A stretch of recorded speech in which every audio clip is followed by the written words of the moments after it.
देवेंद्रजी फडणवीस साहेबांना आम्ही विमानतळावर भेटलो होतो, आमचे शिष्टमंडळ भेटलो होतं.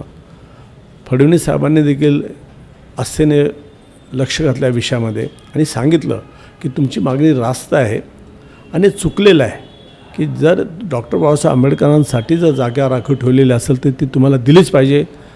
त्यावेळेस आम्हाला सांगण्यात आलं की तत्कालीन मुख्यमंत्र्यांना आम्ही, आणि ते आता त्यांच्यावर काम करतात, नगरविकास खातं पाहतात, त्यांना आम्ही सूचना देतो, सूचना देऊन दुरुस्ती करतो असं आश्वासन दिलं आणि ते लवकरात लवकर होईल असं आम्हाला त्यांनी माहिती दिली होती. त्याच्यानंतर पुणे जिल्ह्याचे पालकमंत्री नामदार अजितदादा पवार साहेबांना आम्ही भेटलो.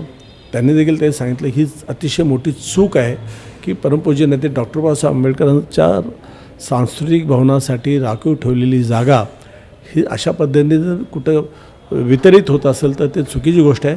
आम्ही देखील त्यात लक्ष घालून तो विषय तडीस नेऊ तसं आश्वासन आम्हाला त्यांनी दिलं.